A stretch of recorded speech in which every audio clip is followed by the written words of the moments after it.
Okay, I haven't tested this in a while. This is an interesting, very crazy intersection designed back in the 1800s, but there is a double stop here because of the geometry of the intersection. I think what you'll see here is the first stop sign on the right is the first stop line. That stop sign on the left is sort of like the second stop line. And if you see what's going on here is I've got this road approaching from back and to the right. That's why I have to stop right here. So it's putting a creep limit.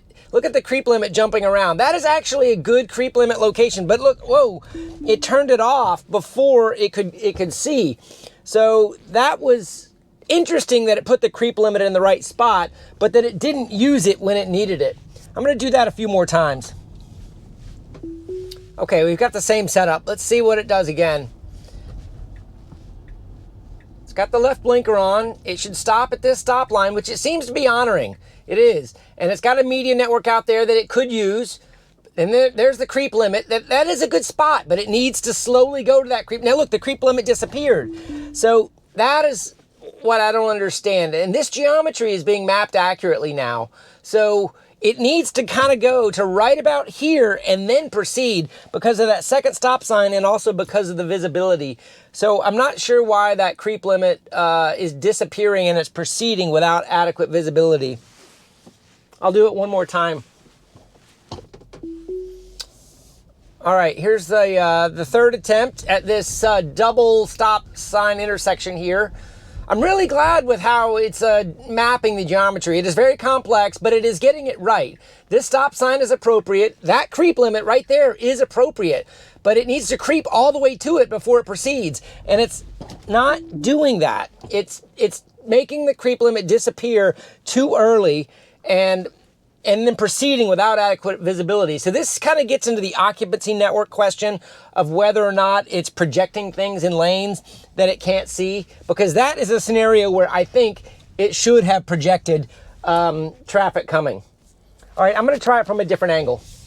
Okay, this one, I'm approaching it from a different angle. You can see it's kind of come up to the right, but the geometry in the street is a little different. So let's see how the creep limit is projected on this geometry. See, right now it's still not mapping it very accurately.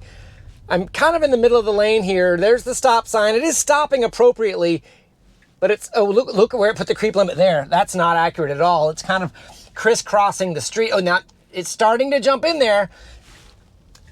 Okay, and I got honked at. So that's just to prove that it should have been able to see that car both through the repeater and everything, but the creep limit wasn't appropriately placed so that it knew where to stop to look for visibility.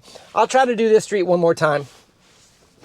Okay, we're coming at this same street for a second time. Still nothing being mapped yet, so you can tell Vision's trying to get its real world view. It's got the stop sign done correctly, but it needs to put a creep limit. Ooh, look at that creep limit. Not in that same exact sort of math. It's dancing everywhere. And it's kind of, that time I didn't have any opposing traffic, but I think it would have done the exact same thing. So very interesting how these creep limits are being placed with geometry at intersections that's non-standard.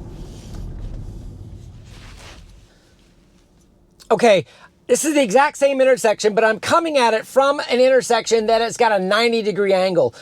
Just a second ago, I was using this lane over here, El Dorado Avenue, that has the kind of the odd angle. So I'm just going, I haven't done this yet, but I'm gonna guess that the creep limit is gonna be appropriately placed because the geometry is perpendicular to the lane that I'm entering. Let's see what happens here. Again, you can kind of see the Vision mapping everything. It's starting to get a real world picture. Let's see where the creep limit's placed. Look, well, it's still dancing, but it is basically correct. Much, much better. So the creep limits, like perpendicular intersections right now, they need a little bit more work to get all the way towards understanding, I guess, acute angles or obtuse angles.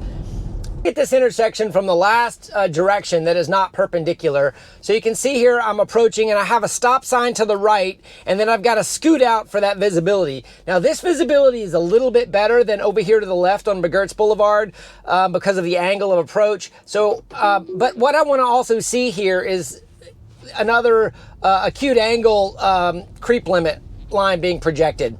So let's see what happens here. So here's the first kind of stop here on the right. and let's see where they project the creep limit. See where that oncoming traffic is coming from? It's starting to get everything mapped correctly. Now, it's not using a creep limit on this one. And that traffic is affecting it there. It never used a creep limit. I would have thought it needed one there, but because it had that forward-facing visibility, maybe the car determined it didn't need a creep limit. It had the visibility it needed. Let me try it a couple more times. All right, here we are coming again from that same angle. Let's see if it tries to use a creep limit again. If you notice, I do have a much better forward-facing view than the one to the left over here because of just the angle here. Now, it stopped a little further back than the stop line was because it must have been honoring that stop sign on the left. Look, it committed before it could see. But that time, it's committing without a creep limit. So it's interesting where the creep limits are used and not used. It obviously has something to do with the occupancy network and obscured visibility and trying to get the cameras in view. But kind of giving the commit out into that lane before there's adequate visibility feels like it's jumping the gun a little bit.